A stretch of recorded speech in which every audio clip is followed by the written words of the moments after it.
It's another delicious day here in the Let's Make Food from Food Kitchen, and today I am going to make some homemade pita bread. The first thing I want to do is take my active dry yeast, that is 1.5 tablespoons, about 7 grams, 0.25 ounces, or if you're getting the packets, 1 packet. I have, and I'm checking the temperature, you want warm water between 90 and 100 degrees. So I'm going to pour that right on in there. And then I am going to put 1 cup of unbleached white flour. I'm going to whisk it together so that we don't have any dry bits of anything left in there. And this is what it looks like. And we're going to let that rest 15-20 minutes. What should happen is it should bubble up and foam, and then we can move on to the next step. I'm going to set up my stand mixer and get to work on that. Okay, I'm ready for the next step. I've got some foam, well, it's kind of going away, but the bubbles and stuff, I mean, it's going away because I'm tipping my thing. It's foamed a little bit and it's got bubbles, and so I am ready to do the next steps. I'm gonna add my tablespoon and a half of olive oil and my teaspoon and a half of salt. Okay, then I'm going to add my flour, and this is 1 3/4 cup flour. Gonna set this on here. Pick that up a little. Okay, lock my bowl into place, and I'm gonna put on my dough hook. If you don't have a stand mixer, it's okay. You can do it by hand. Get your hand a little damp, start working it together. I just wanna get this mixed on low speed. If you're doing this by hand, all you wanna do is incorporate all of your ingredients, and then we check consistency.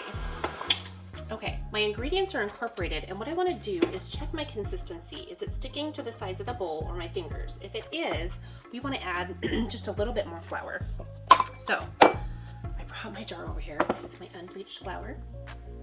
And I'm just going to put in a little bit at a time. You can do 1/8 of a cup, 1/4 of a cup. You just want it to come together and be soft and supple, but not stick to your bowl. Okay, I'm going to check my consistency again. I'm gonna get it all off the hook into one ball, and I think just a little bit more flour is gonna do us. So I'm gonna get that in and mix it together and do one final check. Okay, one last check here. That is good. So what I'm gonna do now is I'm gonna leave it on a low speed for about 5 minutes. If you're kneading it by hand, 5 to 10 minutes. Here we go. Okay, our time is up. I'm gonna lift this out. And what I wanna do is get this formed into a ball, but first I wanna spray my bowl. Okay, and I am going to just get a little bit of flour on my hands. I don't want a lot, right? I'm gonna rub my hands together with that flour so that this doesn't stick too much to my hands. And it shouldn't be super sticky anyway, but just in case. See? As you dig it out and you dig your fingers in, sometimes it can stick. But the good news is I know it's ready because there's nothing left stuck on the bowl. So I just want to form this into a bowl. It's nice and soft and supple. It's beautiful. Right into the bowl. I'm going to cover this and let it go. It needs to double in size. So I need maybe 1.5 to 2 hours. It depends on how warm it is in your environment, but you do want to cover it, keep it draft free. So I'll see you in a couple of hours. Okay, as you can see, my dough has risen. It has slightly more than doubled, which is perfect. So the next thing I need to do is flour my work surface. We're gonna dust. And I like to use this little mesh sieve strainer because it makes a really nice, even dusting. Okay, should be good. I am going to just put a little on my hands, and then I'm going to take my dough ball out and put it on my surface. I want to then flatten it down. I'm gonna try and get something that resembles an even shape. About 1 inch thick is what I'm going for here. So, you know, that looks pretty good. I need to get, this will work, a knife of some sort, and I need to make 8 approximately even dough balls, and they don't have to be perfect.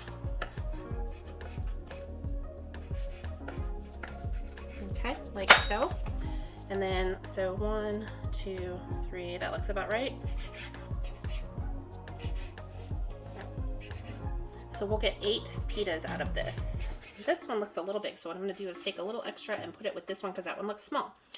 I'm gonna set my knife aside, and I need to make dough balls, okay? And just kind of keep your surface floured. I'm just gonna spread that a little bit. Once I'm done with this, I'm gonna cover them and let them rise for about 30 minutes. So, I will see you back here in 30 minutes. You'll need a large skillet. Cast iron is great if you have a cast iron skillet. We want it to get nice and hot and retain the heat. And you'll need, you know, maybe a tablespoon of oil, maybe less. Olive oil would be good. So I'm gonna cover this with my towel. I'm gonna set a timer for 30 minutes and I will see you back here then.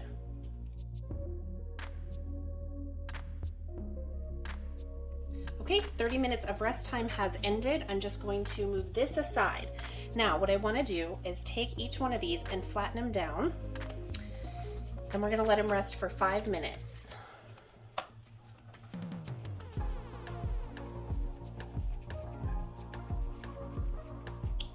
So I'm just going to kind of pull them from the edges. I'm going to move some of these out of my way. Sprinkle a little more flour on here.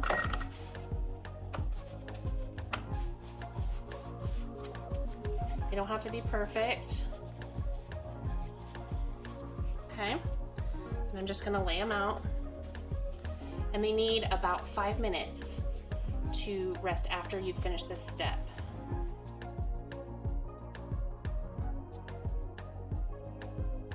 Okay, so if you have a non-enameled cast iron skillet, you're gonna put the oil in. I'm gonna try it without because this is enameled. It shouldn't stick. But if I need to add it, I will. So, going in.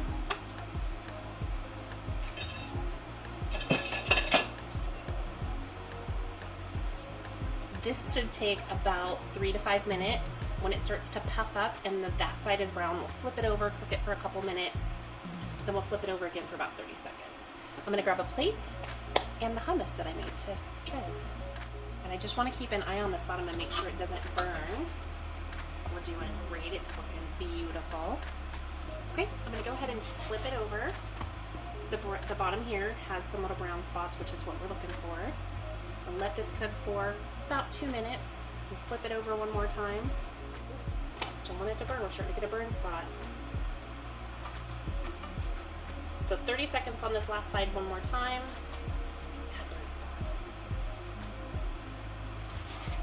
And off we go. So I'm going to turn this down just a smidge.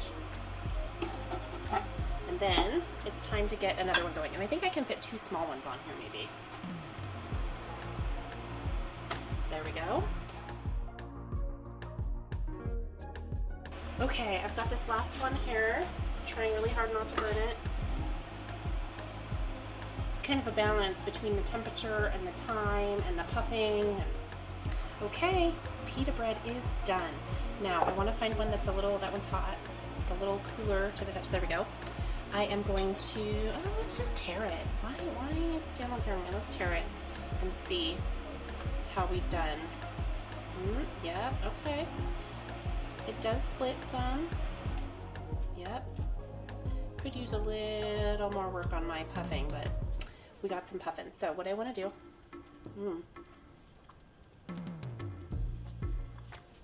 fresh is best. I am going to take my hummus, put a little on there, and give it a taste that way.